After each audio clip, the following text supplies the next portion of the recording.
काही वेळा आपण एखाद्याला मदत केली किंवा कोणी दुसऱ्याने आपल्याला मदत केली तर एव्हरी पर्सन वेट करत असतो ते म्हणजे एका थँक्यूची. म्हणजे मी ह्याला मदत केली आहे तर मला ह्यानं थँक्यू पण म्हणावं असं अशी अपेक्षा असते समोरच्या व्यक्तीची, किंवा आपली देखील असते अपेक्षा की समोरच्या माणसानं आपल्याला थँक्यू म्हणावं.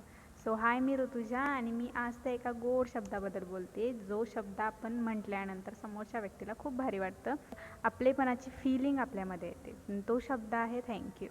तर ॲप्रिशिएशन म्हणजे काय? म्हणजे सारखं तू चांगली आहेस, तू खूप सुंदर आहेस असं म्हणायचं, हे हे म्हणजे ॲप्रिशिएशन नाही. तर मी त्या ॲप्रिशिएशनबद्दल बोलते की समजा समोरचा माणूस आपल्यासाठी खूप एफर्ट घेतो आहे, आपल्याला चांगलं वाटावं, आपल्याला खूप लाईफस्टाईल चांगलं मिळावं, जसं आपलं आई-वडील.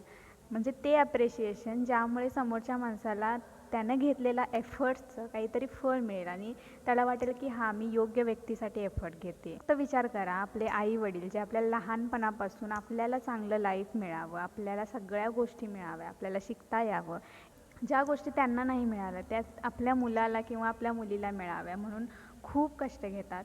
त्यांना आपण कधीच, म्हणजे त्यांनी आपल्यासाठी एवढं सगळं केलं तर त्यांना आपण कधीच असं म्हणत नाही किंवा थँक्यू असं म्हणत नाही, कारण असं म्हणताना देखील जड वाटते. पण मला माहिती आहे आपल्या माणसांना, आपल्या आईवडिलांना आपण कसं म्हणायचं असं देखील आपल्या मनात येतं. पण मला वाटतं ते म्हणणं खूप गरजेचं आहे. त्यांना देखील खूप चांगलं फील होईल जेव्हा की आपला मुलगा किंवा आपली मुलगी आपण जे करतो त्यासाठी खूप ग्रेटफुल आहे हे जेव्हा त्यांना समजतं, तेव्हा ते खूप आनंदी होतात. ॲप्रिशिएशनमध्ये एवढी ताकद आहे की आपण समोरच्या माणसाला त्याचं अस्तित्व फील करून देऊ शकतो. सो आपल्या लाईफमध्ये आपल्यासाठी कोण जास्त एफर्ट घेत असेल तर त्याला आपण थँक्यू म्हणण्यात काहीच हरकत नाही, आणि ते म्हणणं हा त्याचा हक्क आहे त्याच्यासाठी म्हणणं. सो आपण ॲप्रिशिएट केलं पाहिजे की तू माझ्या आयुष्यात आहेस किंवा तुम्ही माझ्या आयुष्यात आहात म्हणून मी खूप ग्रेटफुल आहे. आणि हे शब्द म्हटल्यानंतर त्यांच्यामधला जो विश्वास आहे तो आपल्याबद्दलचा खूप जास्त वाढतो.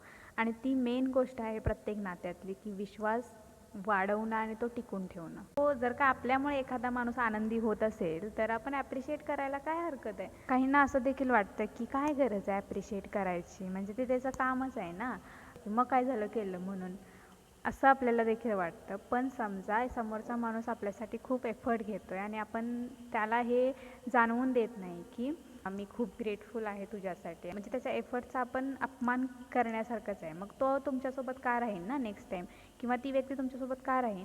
हळूहळू तिचे एफर्ट्स घालणं कमी करते आणि मग त्यानंतर आपल्याला रिअलाईज होते की हां, ही व्यक्ती माझ्यासाठी इम्पॉर्टंट होती. मग नंतर रिअलाईज होऊन त्याचा काही फायदा नसतो, कारण ती व्यक्ती आपल्या आयुष्यातून गेलेली असते. तर ॲप्रिशिएशन म्हणजे आपलं अस्तित्व, आपला प्रेझेन्स हा लाईफमध्ये आहे हे समोरच्याला जाणीव करून देणं किंवा जाणीव करून आपण घेणं. सो ते म्हणजे ॲप्रिशिएशन आहे. आणि ॲप्रिशिएशन म्हणजे दरवेळेस दररोज तुम्ही तेच बोलत बसा की थँक्यू, तू माझ्या लाईफमध्ये आहेस म्हणून, असं काही नाही आहे.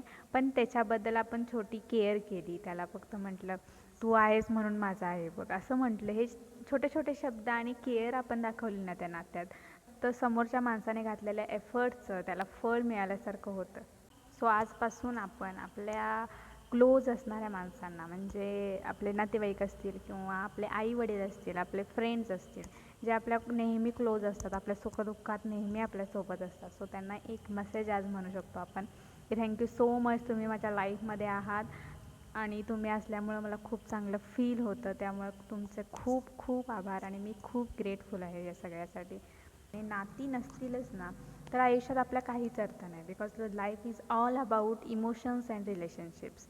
सो प्रेझेंटमध्ये आपल्या लाईफमध्ये जे चांगले लोक आहेत, जे आपली केअर करतात, त्यांना आपण ॲप्रिशिएट करणं खूप गरजेचं आहे. आणि याबद्दल तुमचं काय मत आहे हे कमेंटमध्ये नक्की सांगा फॉर माय एफर्ट्स. आणि thank you for watching my video. Bye bye.